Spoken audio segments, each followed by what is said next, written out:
Break के बाद हाजिर है जनाब सरदार गुरचानी साहब के घर पर हम मौजूद हैं और उनसे उनकी लाइफ स्टोरी जो है वो हम लोग सुन रहे हैं। सरदार साहब बताइएगा, उसके बाद फिर आपकी किस किस जगह में, किस किस सूबे में या शहर में कहाँ कहाँ पोस्टिंग हुई, कहाँ कहाँ आपने कितना कितना वक्त गुजारा? बस केपी से मैं वापस आया तो पंजाब में मेरी पहली पोस्टिंग हुई लिया में। अच्छा। एज एएसपी करोड़ लाली से एक छोटा सा। जी जी बिल्कुल। वहाँ से 4-5 महीने बाद मैं झंग मेरी पोस्टिंग हो गई एज एएसपी हेडक्वार्टर। सही। 1 साल में वहाँ रहा, फिर वजीराबाद मेरी पोस्टिंग हुई एज एएसपी।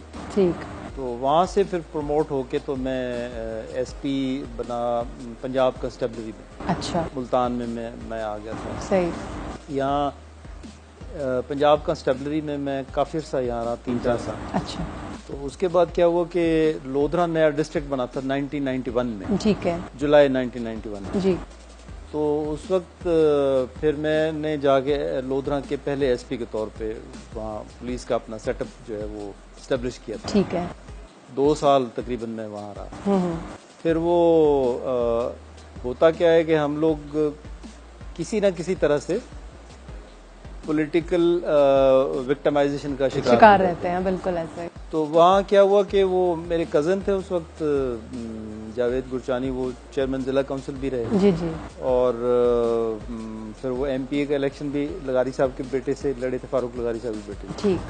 तो उस वक्त लगारी साहब प्रेसिडेंट बन गए 93 में। जी जी बिल्कुल। और वो काफी मुखालफत चल रही थी उनसे, हमारे पॉलिटिकली हमारे फैमिली की। बिल्कुल सही। तो वो क्या हुआ कि मैं ओएसडी बना और पूरे 4 साल तक उसी के निर्गय में आ गया आप। उसी उसमें जाहिर बिल्कुल ऐसे। फिर आप आ जाते हैं उसमें। अरे पॉलिटिकली जो विक्टिमाइज हो जाते हैं पुलिस वाले, मेरे ख्याल है हर पुलिस ऑफिसर को जो है ये फेस करना पड़ता है। तो न्यूट्रल रह के कैसे फिर किया जाए, क्योंकि वो असल में ये है कि ये मेरा इसलिए थोड़ा डिफरेंट था कि मेरी सर्विस में होते हुए वो नहीं था, बल्कि पीछे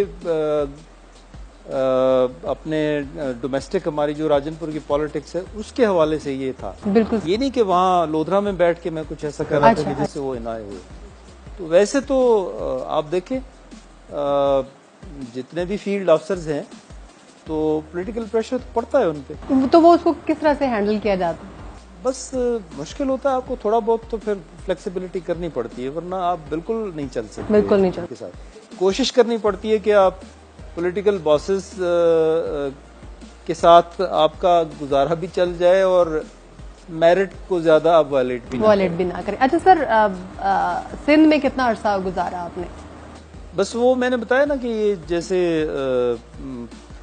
पंजाब कंस्टेबलरी का वो बाद लोधरा की पोस्टिंग के बाद फिर 4 साल ओएसडी रहने के बाद मुझे था उस वक्त पॉलिटिकल प्रॉब्लम्स की वजह से बिल्कुल पंजाब में मुझे कहा गया कि पंजाब में नहीं इसको रहना चाहिए। सिंध में मेरी पोस्टिंग हो गई। अच्छा। तो सिंध में मैं एसएसपी सखर रहा। ठीक। एसएसपी जैकबाबाद रहा, हैदराबाद भी रहा, ठट्ठा भी रहा और वेस्ट कराची। बिल्कुल 5 डिस्ट्रिक्ट्स में मैं एसएसपी रहा। एक रेंज में लाड़काना में मैं डीएजी रहा और कराची में मैं सीसीपीओ रहा। Oh great. Karachi police chief का भी बड़ा एक मेमोरेबल एक्सपीरियंस था। अच्छा। और लाड़काना का भी बड़ा चैलेंजिंग था। मतलब ये एक तरह से मुझे रूरल, अपर सिंध, लोअर सिंध और अर्बन तकरीबन सारा ही मुझे एक्सपीरियंस हुआ, आपको मौका मिला हर एक को देखने का। तो मैंने ये देखा सिंध में तालीम का म्यार बहुत कम है। तो अभी भी है और अभी भी वैसे ही है। तालीम का म्यार कम है तो शऊर भी नहीं है। ऐसा ही।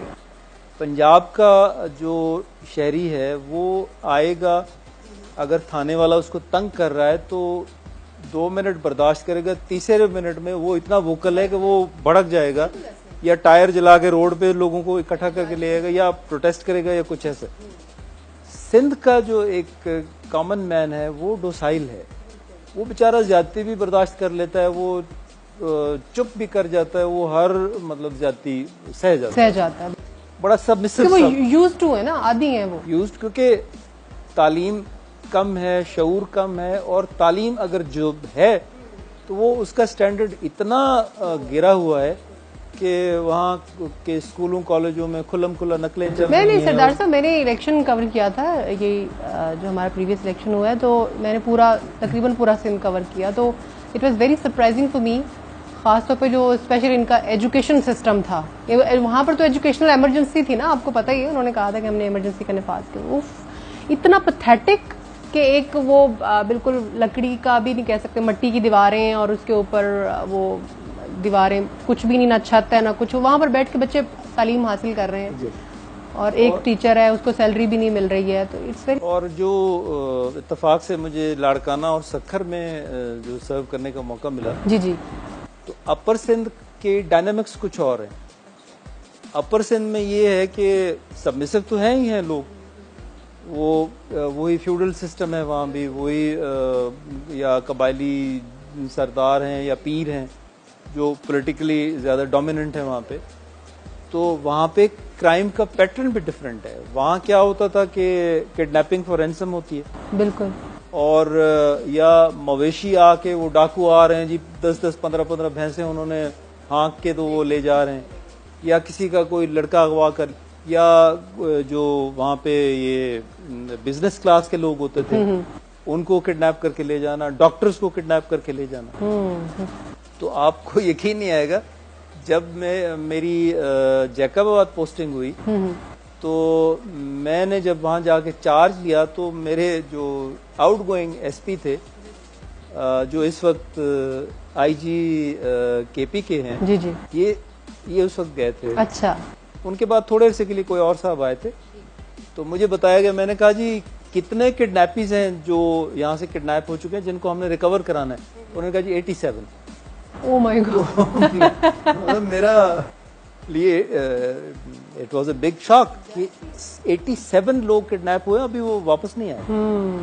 तो फिर खैर हमने कोशिश की, भागदौड़ की, और ये मैं मतलब कोई वो नहीं कहूँगा कि मेरी या पुलिस की वजह से कुछ हुआ।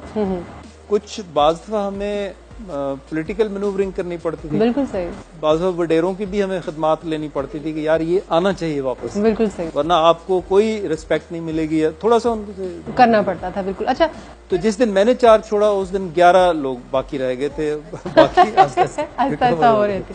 फिर 1998 में एक वहाँ पर तैयारा हाईजैकिंग का एक इशू हुआ था, तो आप उधर ही थे, तो वो किस तरह से उसको आपने हैंडल किया? थोड़ा शॉर्ट स्टोरी सुनाइए हमें। तो एक पुलिस के लिए तो कोई ये यूजुअल पैटर्न तो होता नहीं कि हाईजैकिंग का केसेस से वास्ता नहीं पड़ता, आमतौर पे मिलिट्री का या कमांडोज का होता है। जी जी। तो वो सडनली हमें पता चला कि ग्वादर से उड़ने वाला जहाज हाईजैक हो गया है, और वो कराची जाने की बजाय उसको वो डिमांड कर रहे थे कि हम इंडिया ले जाएं, दिल्ली ले जाएं। बिल्कुल। तो पायलट ने थोड़ी सी चालाकी करके उनको ये कहा कि जी मेरा फ्यूल खत्म होने वाला है। तो इंडिया का एक एयरपोर्ट है भुज, राजस्थान का, तो मैं वहां लैंड कर रहा हूँ। तो उसने कंट्रोल टावर को तरीके से बता दिया कि जी मैं भुज में लैंड कर रहा हूँ और मेरा फ्यूल रिफ्यूल कराना है। तो कंट्रोल वालों को पता चल गया, उन्होंने फिर हमें एज एडमिनिस्ट्रेशन हमें कॉल कर लिया। तो हम लोग गए, तो फिर ये सिलसिला शुरू हो गया कि कौन इनसे बात करे, कौन इनसे निगोशिएट करे, क्या बात करें, और वो तो डिमांड कर रहे थे हमने जाना है दिल्ली। बिल्कुल सही। तो फिर वो थोड़ा बहुत हिंदी तो आजकल ये इंडियन मूवीज देख के मूवीज देख के आ जाती है, लेकिन मेरा ये था कि मैंने एक्चुअली भी हिंदी सीखी थी। अच्छा। I know how to read and write Hindi. Oh great. It's very tough ना, चाइनीज की से भी टफ है मुझे तो लगता है। नहीं, ये बहुत परफेक्ट ज़बान है। अच्छा। आप उर्दू में देखें ना, आप कल या किल या कुल अब लिखा तो आप वो जेर जबर नहीं पढ़ सकते। अब हिंदी में ऐसा नहीं है, जैसे लिखा होगा आप एग्जैक्टली वैसे पढ़े। ठीक है, ठीक। अच्छा, फिर आपने बात की उनसे? वो अब मेरे जहन में आया कि इनसे कोई ऐसे कॉमन सेंस जिस तरह मुझे कहती गई, तो मैं कंट्रोल टावर से गया जहाज की तरफ, तो एएसपी मेरा साथ था। तो हम ऐसे जहन में प्लान करते गए कि मैंने कहा यार ऐसा करते हैं, अब इसको यही कहना है कि हम आप इंडिया में हैं, तो मैं एयरपोर्ट मैनेजर बन जाता हूँ, तुम मेरे असिस्टेंट बन जाओ। सही। तो तुम्हें मैंने ऐसे इंट्रोड्यूस कराना है। तो उनको हमने कहा, यही कहा कि जी ऐसे नाम भी अपने वही रख लिए कि जैसे मेरा नाम कुछ है, मनोज कुमार है, ये है, वो ASP का नाम हमने कुछ इसी तरह सिखों वाला रामचंद्र उसका रख लिया। ठीक हो गया। तो वो वहाँ गए, पहले तो वो बड़े कॉशियस थे, हमारे करीब नहीं आ रहे थे। फिर बड़ी हमने हिंदी बोली जी, बड़ा कि जी हम आपका स्वागत करते हैं और बड़ा हमारा दिल खुश हो गया, आपने पाकिस्तान के खिलाफ काम किया है तो हम बहुत खुश हैं। तो वो फिर थोड़ा थोड़ा उन्हें एतमाद आने लगा। अच्छा। कहने लगे हाँ जी हम तो ऐसे और काम करेंगे, आप हमें अपने वजीर आजम से मिलाएं, अपने सदर से मिलाएं।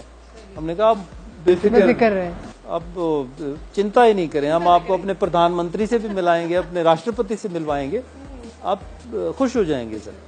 वो उनको हमने बातों में लगा लगा के फिर इनसे पूछा कि जी अब प्लान क्या है, वो कमांडोज कब आएंगे? तो वो पता चला जी कमांडोज तो आएंगे सुबह।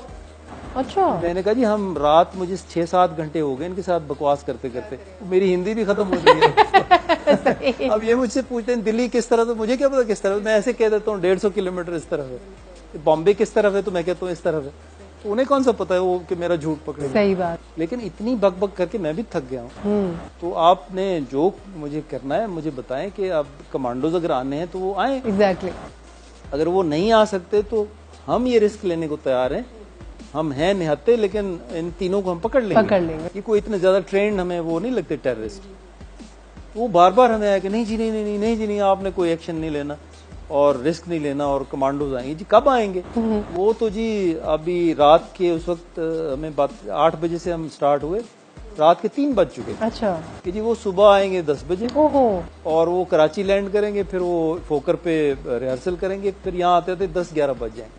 तो मैंने कहा यार सुबह वो देखेंगे हैदराबाद एयरपोर्ट लिखा है जी, अजानें शुरू हो जाएंगी, वो सबसे पहले तो हमें मारेंगे ना कि आप हमें चक्कर दे रहे थे इतनी देर से।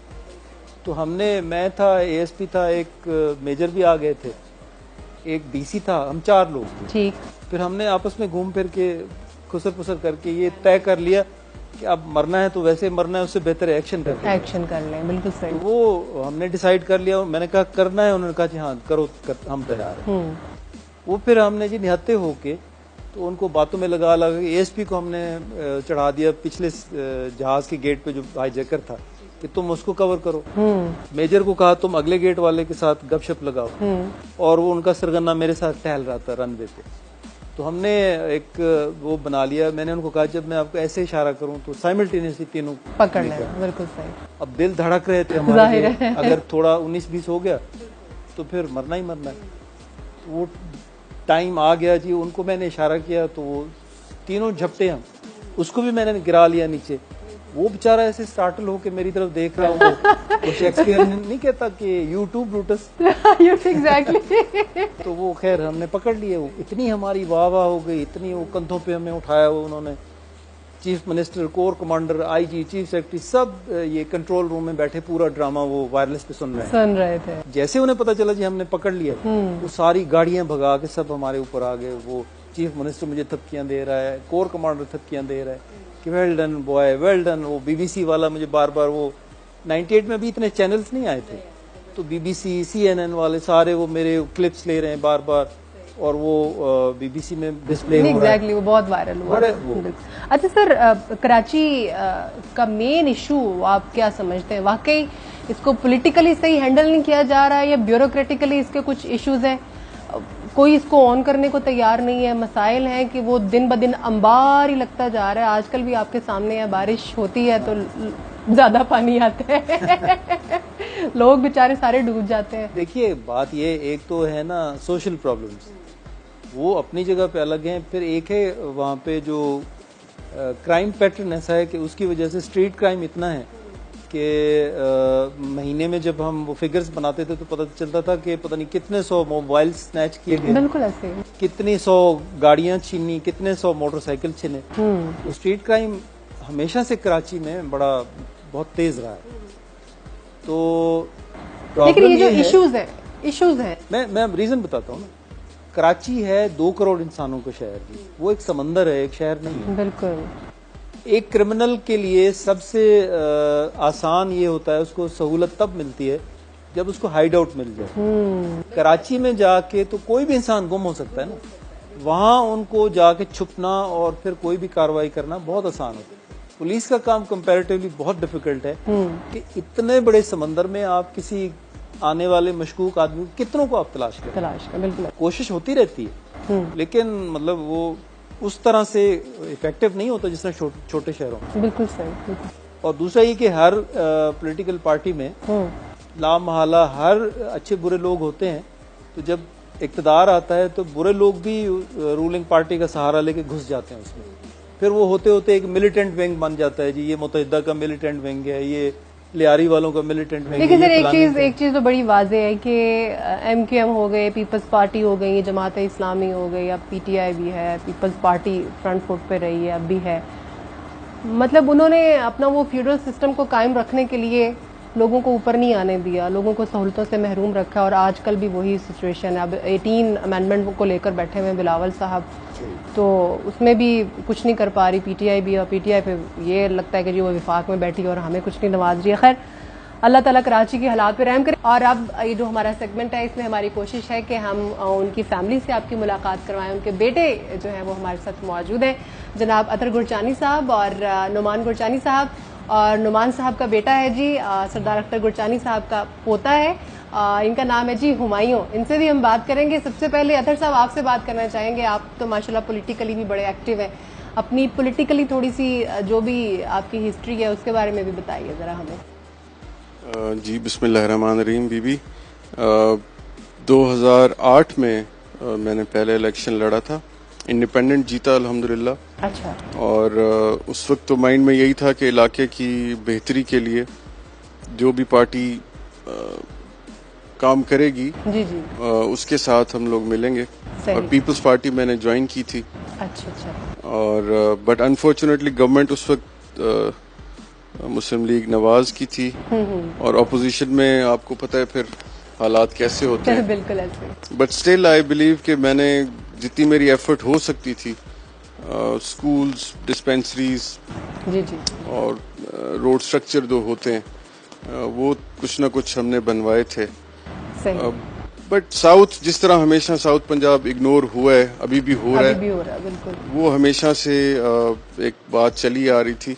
उसके लिए फिर मैंने असेंबली में दोस्तों को इकट्ठा करके एक प्रपोजल दी थी कि हमें साउथ पंजाब को अलग प्रोविंस बनाना चाहिए। सही, वो पहली करारदाद आपकी तरफ से आई? जी, पहली दफा मैंने ये 2009 में बजट सेशन में पॉइंट रेज किया था, और तब से लेके अब तक डिस्कशन ही हो रही है, कोई सॉलिड अभी तक बात हुई नहीं है। डिफरेंट पार्टीज बात कर रहे हैं इसके ऊपर कि प्रोविंस को अलग होना चाहिए, बट स्टिल। तो ये प्रेजेंट गवर्नमेंट में आपको होता हुआ नजर आ रहा है? I don't think so. ये तो अभी तक डिसाइड ही नहीं कर पा रहे कि भावलपुर या मुल्तान कौन सी जगह को हम कैपिटल बनाएंगे। इनसे तो यही डिसाइड नहीं हो रहा। बट स्टिल आई मीन शायद कुछ हो पाए फ्यूचर में। एटलीस्ट ये तो है लोगों के माइंड में, अब ये तो पॉइंट आ गया है। अदर देन एथनिसिटी, कौन बलोच है, कौन पठान है, कौन सराइकी है, बिल्कुल कम से कम ये लोगों के माइंड में आ चुकी है बात कि अगर हमारा सूबा अलहदा होगा तो ही यहाँ पे तरक्की आएगी। बिल्कुल सही। बड़े बड़े जो प्रोजेक्ट्स हैं जरूरी नहीं है कि वो हर सिटी की जरूरत हो। बिल्कुल। पहले स्टडी होनी चाहिए। अब जैसे मेट्रो मुल्तान है आपके सामने, बिल्कुल अभी तक नहीं कामयाब हो सकी क्योंकि जरूरत नहीं थी। उसकी जगह पे अगर कोई ऐसा प्रोजेक्ट मुल्तान में दिया जाता या साउथ के किसी भी और डिस्ट्रिक्ट में जिसकी जरूरत थी, प्रायोरिटीज टारगेटेड नहीं है, तो शायद बेहतर होते हालात। अच्छा, आपको जो सियासत का शौक है ये कहाँ से? क्योंकि सरदार साहब ने तो सिविल सर्विसेज में वो रहे हैं, तो आपको ये कैसे शौक आया? बस जी, मैं अपनी MBA कंप्लीट करने के बाद मैं तो गांव शिफ्ट हो गया था। अच्छा। वालिद साहब की ख्वाहिश भी थी कि अपने जिस तरह बुजुर्ग हमारे इलाके की खिदमत करते रहे, तो इनका एक तरह से हुक्म तो नहीं कह सकते, बट ही आस्क्ड मी कि एक सजेशन भी हाँ होती है, क्या तुम ये कर सकते हो? तो मैंने कहा कि क्यों नहीं जी, बिल्कुल जाएंगे इलाके। सही। और फिर वहीं रहा मैं, कोई 5-1 साल अपने गाँव ही रहा, और अल्हम्दुलिल्लाह फिर इलेक्शन भी जीत गए। तो बस लगे रहते हैं जी, जीत हार तो इलेक्शन का हिस्सा है, बट इंसान की नीयत होनी चाहिए कि आप कुछ करना चाहते हैं। नुमान साहब, आप कुछ बताइए, आप अपने वालिद की जो इंस्पिरेशन है, आप किस तरह से उसको कैसे फादर देखते हैं आप उनको? नहीं, बिस्मिल्लाहिर्रहमानिर्रहीम। ऑब्वियसली बहुत कुछ सीखने का मौका मिला है वालिद साहब से, और बहुत उनकी स्ट्रगल भी रही है। बिल्कुल। और बहुत कुछ सीखा है वालिद साहब से। उन्होंने हमेशा ये बात की है कि बेटा कभी किसी के साथ बुरा नहीं करो, अच्छे रहें आप, पॉजिटिव रहें, और आप कामयाब इंसान बन सकते हैं। सही जी, ठीक है। तो आपके भी हैं एफिलिएशन पॉलिटिक्स के पॉलिटिक्स साथ? में थोड़ी सी रही है। लो लेवल पे एज अ यूनियन चेयरमैन मैंने कॉन्टेस्ट किया था। अनफॉर्चुनेटली मैं हार गया 200-300 वोटों से। रेडियो पाकिस्तान से कुछ साल 2 साल मुंसलिक रहा हूँ वहाँ पे। अच्छा। तो बहुत कुछ सीखने का मौका मिला है वहाँ पे, एक्सपोजर बहुत ज्यादा था। जबरदस्त। तो फिर अभी रिसेंटली यहाँ मुल्तान शिफ्ट हुआ है। और अच्छा यहाँ अच्छा पे, जी। यानी कि आगे आपका कोई प्लान है पॉलिटिकली? अभी तो नहीं कह सकते, बट थोड़ा सा मुश्किल काम जरूर है। लोगों को फेस करना और उनकी मुश्किलात हल करना हर बंदे का काम नहीं होता, लेकिन ये है कि थोड़ा सा मुश्किल काम जरूर है, नामुमकिन नहीं है, लेकिन लेट्स सी, मे बी किसी वक्त। अच्छा, फिर आप बताइए, जो मौजूदा हमारी गवर्नमेंट है पीटीआई, जाहिर है वो कहते हैं ना, एक खानदानी, 2 खानदानों से सियासत निकल के अब नए हुक्मरानों के हाथ में आई है। मतलब एक, अगर हम सब सिर्फ इमरान खान साहब को देखें, ज़ाहिर बाकी लोग तो काबीना तो वही हैं लोग, तो इसको आप किस तरह से देखते, कोई होप है आपको? देखें जी, बात तो फिर वही है ना, इमरान खान साहब ने तो बड़ी, आप स्पीचेस सुने तो फिर बंदे का दिल खुश हो जाता है, बट प्रैक्टिकली ऑन ग्राउंड कोई पॉलिसी नहीं है। कहाँ देखते हैं आप कमी कोताही? मतलब आपका सवाल ये होना चाहिए कि काम हो कहाँ रहा है, कमी कोताही तो कमी कोताही कहाँ पर है जो आप कह रही हैं कि स्पीचेस करते थे लेकिन कामयाब नहीं हो पा रहे? पॉलिसी मेकिंग नहीं है। अच्छा। हम स्कूल में पढ़ते थे 5 साला मंसूबा, 10 साला मंसूबा, वो चीज तो कहीं भी नहीं है, किसी भी गवर्नमेंट में नहीं आ रही। बेसिकली तो सर जोड़ के बैठने की जरूरत इस बात के ऊपर है कि आप पॉलिसीज बनाएं, वो कोई भी गवर्नमेंट आए, चाहे वो मियां साहब की हो, मियां नवाज शरीफ साहब की हो, जरदारी साहब की हो, या इमरान खान साहब की हो। मैं किसी की नीयत पे शक नहीं करना चाहता, but the point is policy making होगी तो बातें आगे जाएंगी। वो 5 साला 10 साला प्रोग्राम कोई भी गवर्नमेंट आए उसको फॉलो करना चाहिए। ये नहीं करना चाहिए कि ये मियां साहब का मंसूबा था तो इसको काट दो, मैं अपना बनाऊंगा, या चौधरी परवेज लाई साहब ने कोई प्रोजेक्ट दिया था तो इसको काट दो क्योंकि मैं आ गया हूं तो अब नया होगा, तो अपने नाम की तख्तियां। एग्जैक्टली ये कल्चर खत्म होना चाहिए। पाकिस्तान मूव कर जाएगा जब तक ये सिस्टम है कि पुरानी गवर्नमेंट को उनके जो भी प्रोजेक्ट्स हैं उनको खत्म कर दिया जाए। मैं नहीं समझता कि कुछ हो अतर की बात को थोड़ा भी सप्लीमेंट करूंगा। बिल्कुल। कि मुझे जो फ्लॉ नजर आता है, टीम सिलेक्शन भी अच्छी थी। मेन काम गड़बड़ वहां हो जाता है जब टीम सिलेक्शन ना हो पाए सही तरीके से। लेकिन सरदार साहब, टीम सिलेक्शन किसको करें? फिर नए लोगों को लेकर आए? नहीं, पर आप देखें ना, अनफॉर्चुनेटली जो अभी टीम बनाई गई वो डिलीवर तो नहीं कर सकी। आप देखें कितनी दफा लोगों को चेंज किया तब्दीलियां आई और इवन ब्यूरोक्रेसी में आप देख लें बिल्कुल कि पंजाब के 5 आईजी बदल चुके हैं और सिंध के भी पता नहीं कितने बदल चुके, चीफ सेक्रेटरीज कितने, होम सेक्रेटरीज कितने बदल चुके। बिल्कुल सही। तो इसका मतलब है कि टीम सिलेक्शन में कहीं ना कहीं कुछ कमी। अच्छा सर, एक सवाल मेरे ज़हन में है आईजी सिंध के हवाले से। आईजी सिंध को बड़े चैलेंजेस होते हैं। अब मौजूदा आप देख लीजिए कितने प्रीवियसली इशू हुए, वहाँ पर पॉलिटिकली बहुत सारी चीज़ें जो होती हैं उनको फेस भी करना पड़ता है, उनको टैकल भी करना पड़ता है। पंजाब में तो कदरे आसान है, लेकिन सिंध में इट्स टू डिफिकल्ट कि आप वहाँ पर बहुत सारी चीज़ों को आपने देखना, अपने वहाँ पर स्टैब्लिशमेंट को भी देखना, अपने पीपल्स पार्टी को भी देखना, एमक्यूएम को भी एक दौर में देखा जाता था, अब भी शायद हो कुछ उनका वजूद। तो उस प्रेशर को आपने कैसे बर्दाश्त किया? क्या, क्योंकि आपने उससे पहले मुझे कहा कि थोड़ा बहुत जो है ना नरमी आनी चाहिए, थोड़ा फ्लेक्सिबिलिटी होनी चाहिए, फ्लेक्सिबिलिटी थोड़ी होनी चाहिए। फ्लेक्सिबल आप होते हैं तो आप अपना ठीक काम जो करना चाहते हैं उसकी मैनूवरिंग फिर आप कर लेते हैं किसी तरह से। मतलब आप देखें ना, एक तो रिएक्शन ये होता है कि आपको पॉलिटिकल बॉसेस कोई चीज कहते हैं, आप कहते हैं स्ट्रेट अवे कहते हैं जी नो। एक आप कहते हैं अच्छा मैं इसको देखता हूँ, उसकी कोई प्रोबेबिलिटी देखता हूँ, फिर आप उसको कोई ना कोई थोड़ा यानी उनको थोड़ा मेंटली प्रिपेयर करके फिर आप उनको बताते हैं कि नहीं ये ऐसा नहीं हो सकता, इसके ये प्रिकॉशंस हो सकते हैं। अच्छा, अगर आप किसी को ब्लंटली कहते हैं कि नहीं ये हो ही नहीं सकता, तो आप इसका मतलब फ्लेक्सिबल तो नहीं, टैकल करना आना चाहिए कि किस तरह से टैकल करना, यही कहना चाह रही। अच्छा, मिसेस के बारे में पूछना चाहूंगी, जो मैं मिस कर गई, जो मुझे नहीं करना चाहिए था। कितनी सपोर्ट रही उनको आपकी इस तमाम सर्विसेज के दौरान भी, फिर फैमिली में? बस जी वो आपको पता है पुलिस की जॉब ऐसी होती है कि हमें वो कॉन्सेप्ट तो नहीं होता ना कि जैसे आपने 9 to 5 वाला कॉन्सेप्ट तो वहाँ चलता नहीं।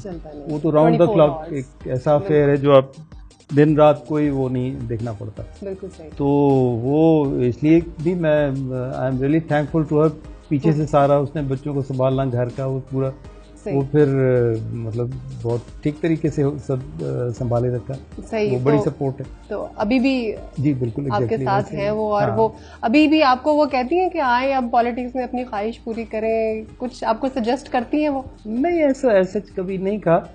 शुरू में बड़ा हमारी भी बड़ी एंथुसियास्टिक उससे एक सोचते थे, वे ऑफ थिंकिंग होता था कि नहीं बस पॉलिटिक्स में आना है रिटायरमेंट के बाद। आप सोचते हैं कि अब नौजवानों का काम है, हमने तो उनकी मतलब उनको बैकअप जैसे सपोर्ट मिलती है उस तरह बैकग्राउंड में रह के हम ज्यादा अच्छे तरीके से सपोर्ट कर सकते। म्यूजिक पसंद है आपको? जी हाँ बिल्कुल। बलोची या सारे हर किस्म का? हर तरह का, जैसे ये फिल्म सॉन्ग्स होते हैं या गजलें, हर तरह का। अच्छा सर, आपका मैं पिछले दिनों आपकी प्रोफाइल देख रही थी तो उसमें आपकी जो राजनपुर में लालगढ़ वाला जो घर है मतलब वो बहुत आर्टिस्टिक है, और उसकी जो सबसे मजे की बात है वो बहुत पुराना है। I think it's 110 years old। तो आपने उसको कैसे मेंटेन इतना रखा हुआ?